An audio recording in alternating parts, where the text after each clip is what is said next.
Many thanks for joining us from wherever you are. To our very first story, over 800,000 settler farmers in Sefwi area of the Western region are accusing traditional authorities of plotting to forcibly seize their farms. A new tenancy arrangement by the traditional authorities requires of farmers to reacquire their farmland at 400 cedis per acre after 50 years of lease or forfeit their farms. Association of Western North Farmers says besides the risk of members losing their farms, the Planting for Food and Jobs program could suffer if government fails to intervene. My colleague Prince Apia took a trip to the northern part of the Western region to interact with farmers in the various communities where some of the farmers are affected. And here's his report. Kwesi Bwedu walks through his farm. Amid fears, it could soon be taken away from him. He cannot stand the demand and fury of traditional authorities.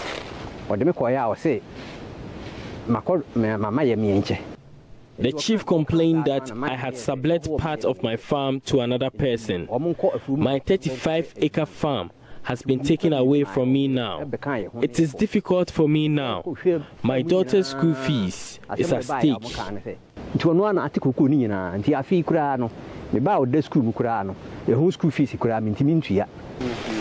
30-year-old Mame Brago moved from Kumasi to join his father to cultivate a cocoa plantation. She developed interest in farming in response to calls for the youth to embrace the age-old trade as a potential for economic prosperity. Mame, however, says that zeal is fast waning. These two are among the over 800,000 settler cocoa farmers in the Sefwi area being chased away from their only source of livelihood. This has come about due to the change of land tenure agreement by the traditional authorities and tenant farmers. Among the many expectations from the guidelines is for the cocoa farmers to pay 400 Ghana cedis for an acre of the land they cultivate in order to continue work. Documents that contain the tenure agreement indicate most of the farms have overstayed their 50-year leasehold, which legally reverts to the owners.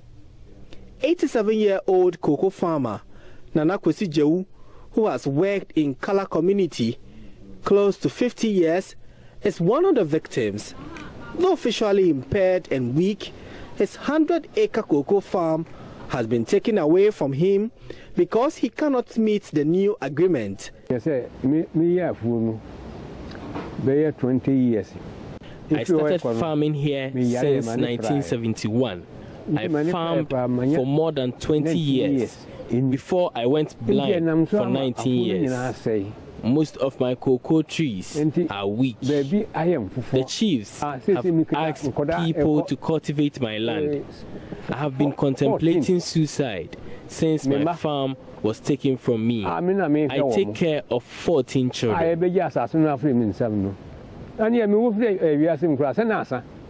Now, the land tenure issue here is gradually becoming a worry for the cocoa farmers. As a result, they decided to meet regularly to find long-standing solution to this particular challenges.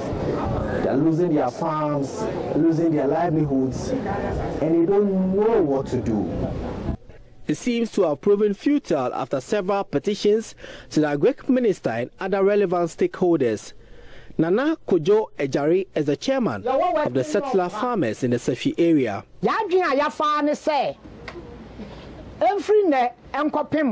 The cocoa season is about beginning. Government is nursing cocoa for farmers to grow. It is good news.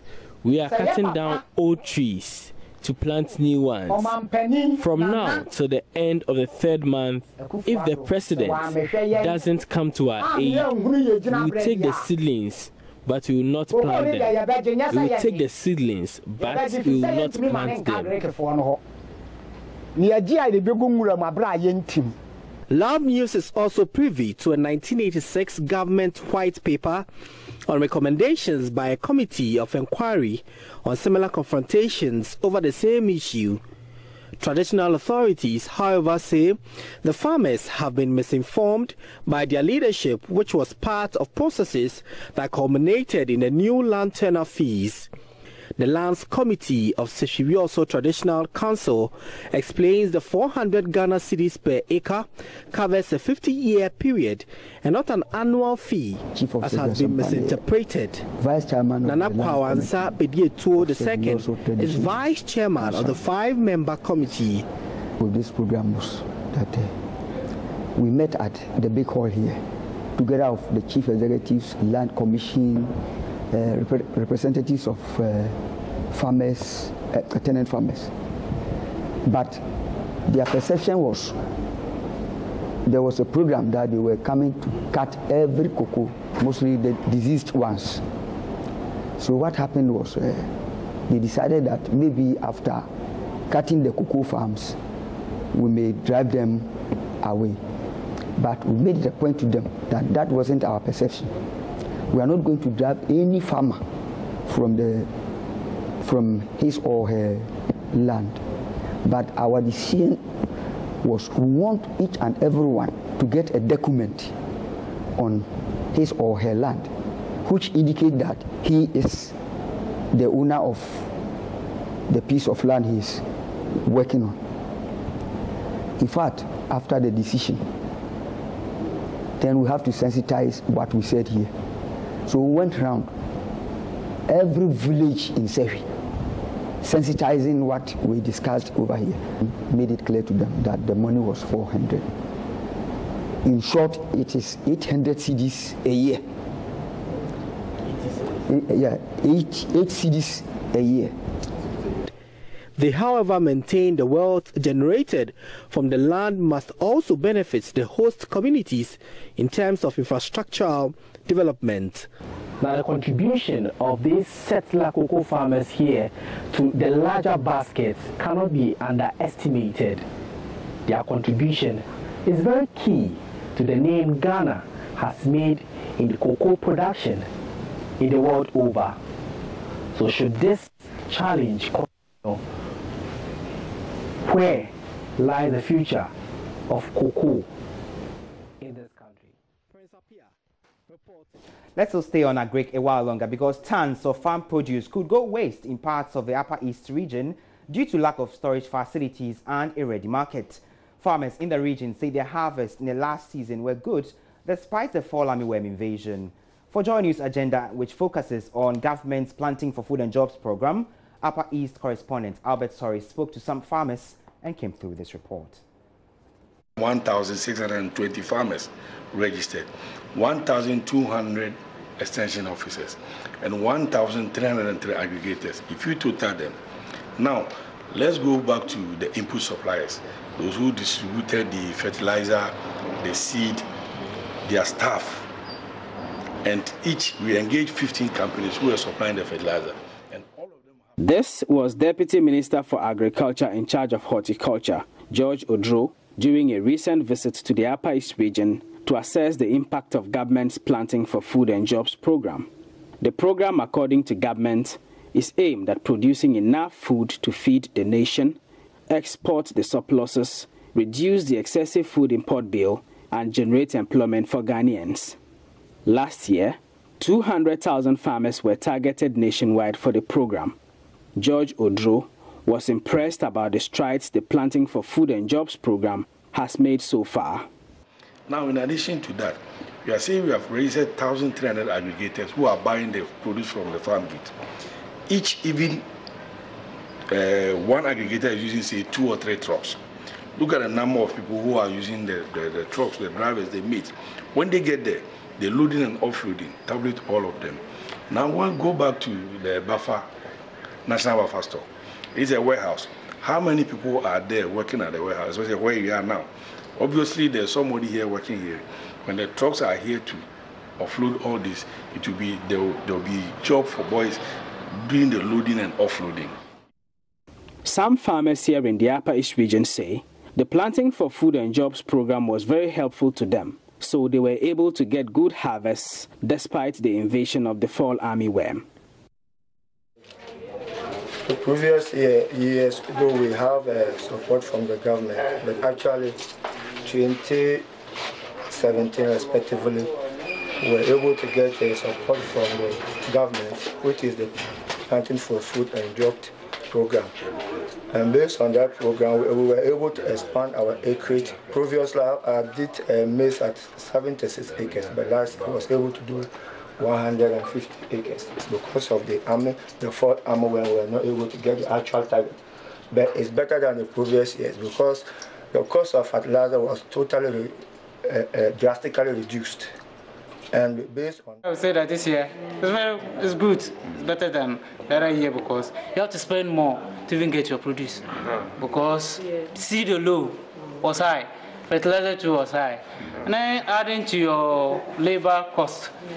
We're even thinking of quitting. Apart from this planting food and job, we just say let's try. We'll give it a try this time. However, the farmers are still facing some challenges. George Alokodongo is a commercial farmer based in the Upper East region. He was adjudged National Best Farmer in the year 1996 and is the chairman of the Council of Elders of the Award Winners Association. Mr. Alokodongo says farmers like himself were approached by government to play a role in the Planting for Food and Jobs program due to their level of experience. Government's engagement actually is that they are into small farms, and they are saying we, the commercial farmers, should help. That is, we absorb them into our farms, teach them how to farm. Then we will take the responsibility of giving them the inputs, giving them the assistance, and then already we will still take the responsibility of marketing their produce, which actually you know that it will be very difficult for the commercial farmer because the commercial farmer has got his own farm to manage. He confirms government's recent claim of bumper harvests as far as the Upper East region is concerned, but says most of the farmers have not been able to make any income from their harvests.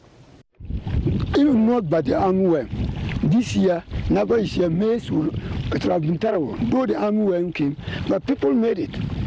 My farmers were. It would have been terrible. What do you mean? The harvest would have been more.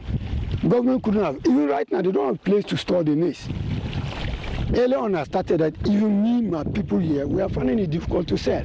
But when the women come here with their bag, it's not the actual cocoa sack as we see. They bring in some jute sacks, very big ones. And because there's no market, there's only one woman buying, what can you do? You are bound to sell it out because the bank is on your neck. You are bound to sell it out. And that means you are giving at a giveaway thing. This thing. When you come here, the way they were going about it, that means you needed 3 bags to fill their 2 sacks. Mr. Alokodongo says the Planting for Food and Jobs program is a good initiative, but adds that for the program to succeed and be sustainable, government needs to take another look at its approach. If the government can encourage or bring in inventory credit, you know the women, the market women, because they know that there's nowhere we can sell. Government says produce, but he hasn't asked buyers to buy. If government had contacted certain companies to also buy from the farmers, Rome wasn't built in a day. So you start maybe, okay, this year I'm going to take 2,000 tons of maize and other cereals from Upper East. I'm going to take 4,000 because Northern region is almost twice like Upper East. I will take so much. At least the farmers will give. And what is left, well. The Planting for Food and Jobs program is definitely producing food in the Upper East region. But from what the farmers here say, it is not exactly creating jobs because they are not able to sell most of their produce due to lack of ready market. For Joy News, Albert Sori, reporting from Bolgatanga.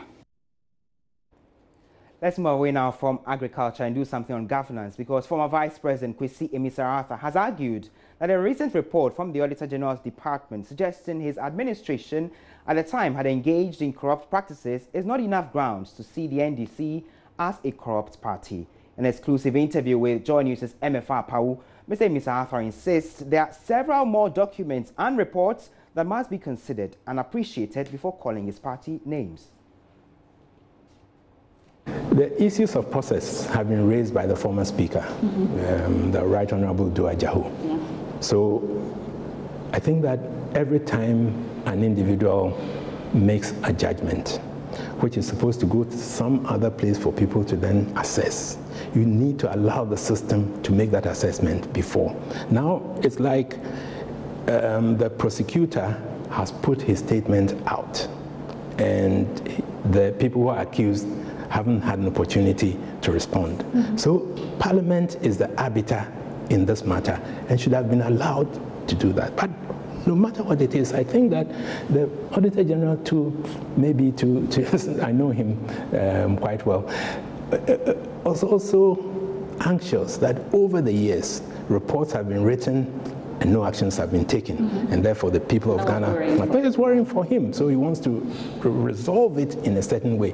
I think that maybe the way he wants to resolve it is maybe not the most appropriate way of resolving it. Including asking for prosecutorial powers?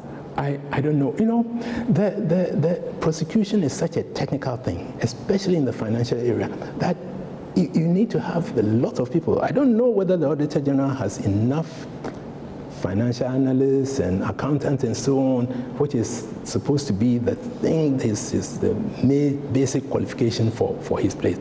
To go and ask for now lawyers to do prosecution, so I don't know whether you leave the thing to the Attorney General to prosecute. But that concern is also something that a lot of people have expressed a view on. For me, part of this thing is how a whole party can be brushed with corruption when maybe there are individuals who are guilty. Individuals, whether in the party or individuals within the financial system, the MDAs and so on. But suddenly it's like, because it happened in 2016, is the NDC that is into it. I reject that kind of thing. It happened in our tenure, under a tenure. But it doesn't mean that everything that happened under the tenure was superintended by our people. No minister ever signs a check. So but some people they authorize for payment. Yes, but there's quite a number of authorizations that are done by chief directors and so on, line directors, which the buck stops with them. But when it's a crime, it doesn't say buck stops. The crime is attributed to the person who has done the criminal act, not the supervisor who failed to see. Maybe you can also charge him with failure to recognize that something was going on. But I think the primary responsibility is to the person who has done the thing. But in this case, all of us, those of us who are sitting in Flagstaff House didn't have any idea about the things that are going. We have all been brushed with this, and that's the one that I reject. The Auditor General knows the people who are complicit, and he should go after them. But they should go to the Public Accounts Committee and resolve it, and after that, they should take action against it. The action that needs to be taken is different from the prosecutorial powers, because as the former speaker said when I saw him on TV yesterday, there are many instances where the charge that has been made in the report, when it comes to the Public Accounts Committee, then is varied. It's different, and they find that people are not guilty who have been made guilty, and so on. So I say that, look, for one person who is not guilty to be so made guilty, maybe it's too much for that individual. So that's how I think the Auditor General is doing a good job. He has raised the issues at a very high national level, and it is good. We all need to find ways in which we can create a system that protects the public purse. Live on Joy News today on the Joy News channel. In stories gone by so far, cocoa farmers in Sefwi, also in the Western region, have accused traditional authorities of plotting to seize their lands. And still to come, prices of petroleum products may go down at the pumps tomorrow if Parliament is able to pass the amendment to the special petroleum tax. The details and more shortly after this break. Stay on.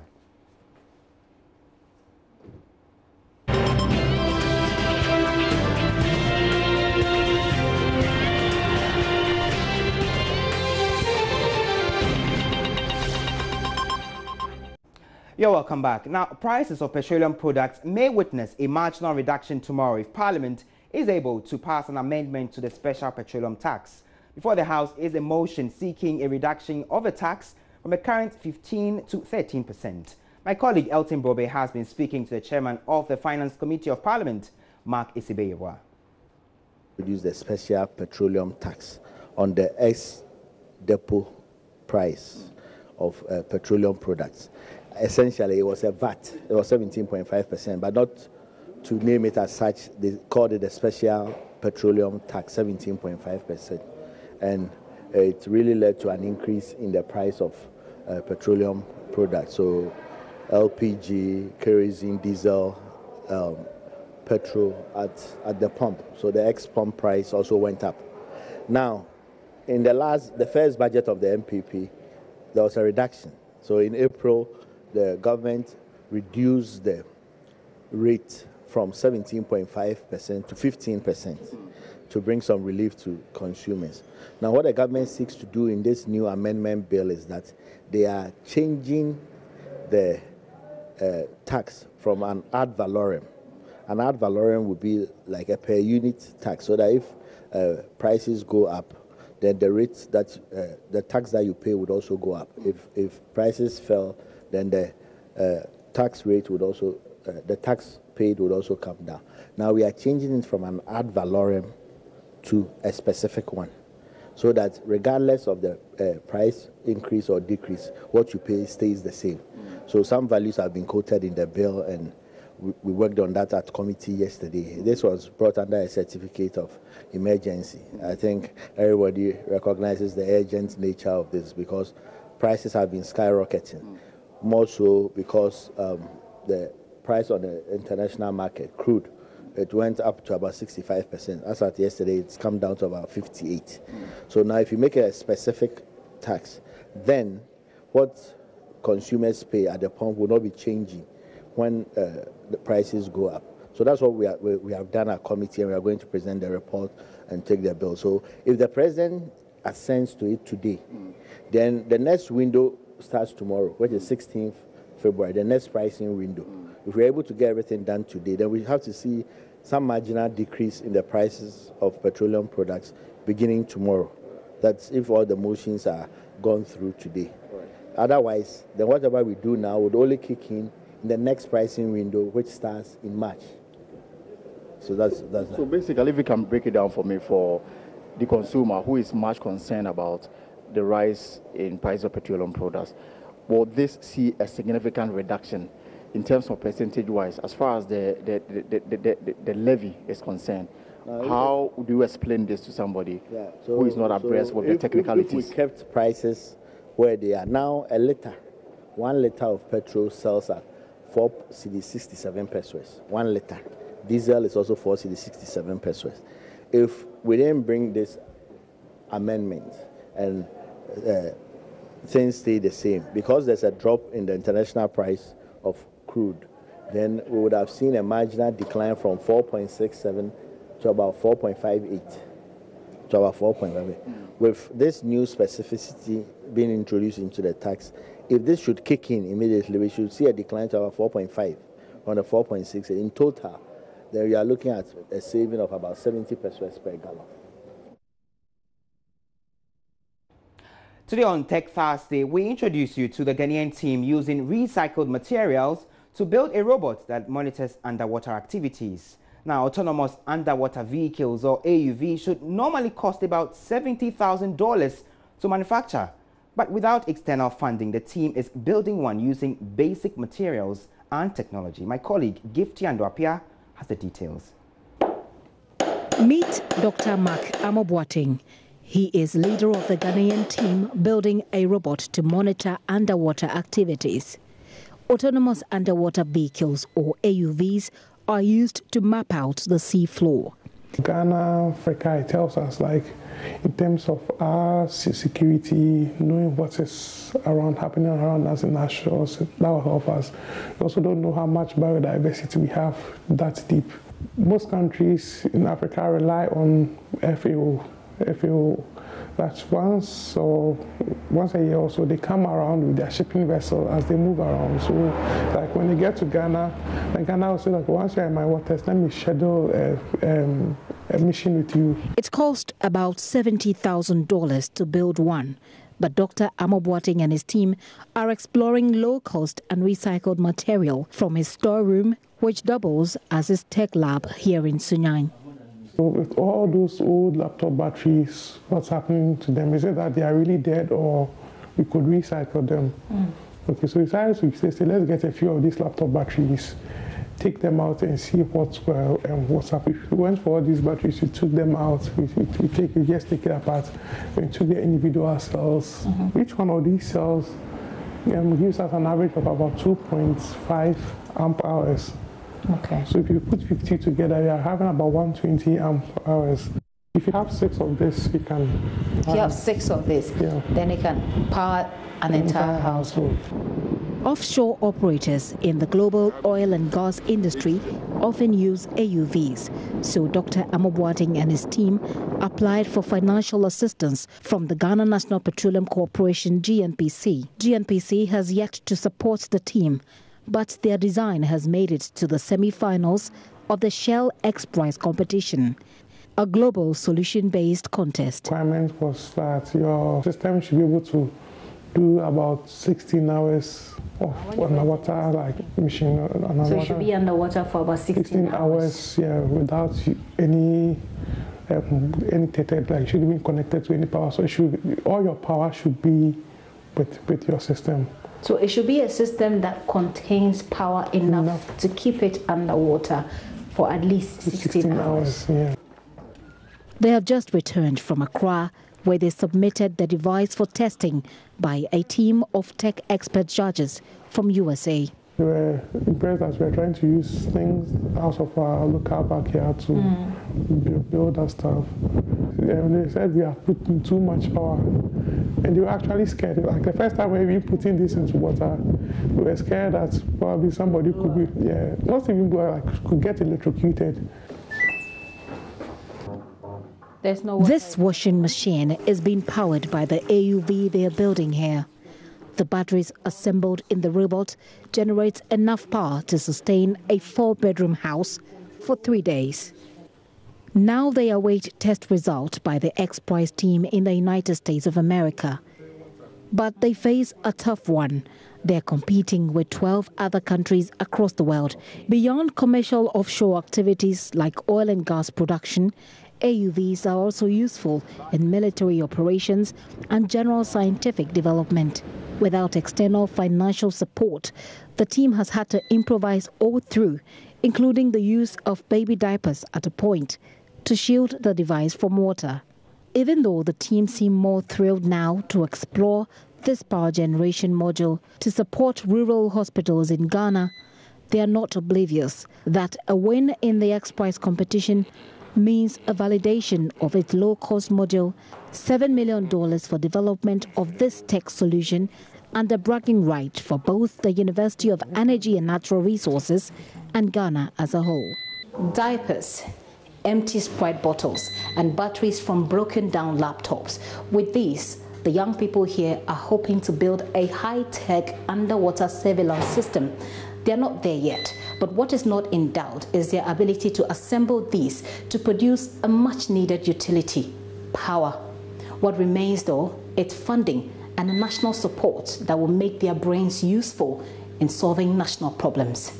Kifti Andopia, Joy News, Sunyani. You're still watching Joy News today on the Joy News channel. We take a quick break, after which Emmanuel Abuajirafi joins us with some stories in business, especially one relating to the producer price of cocoa. Stay tuned in.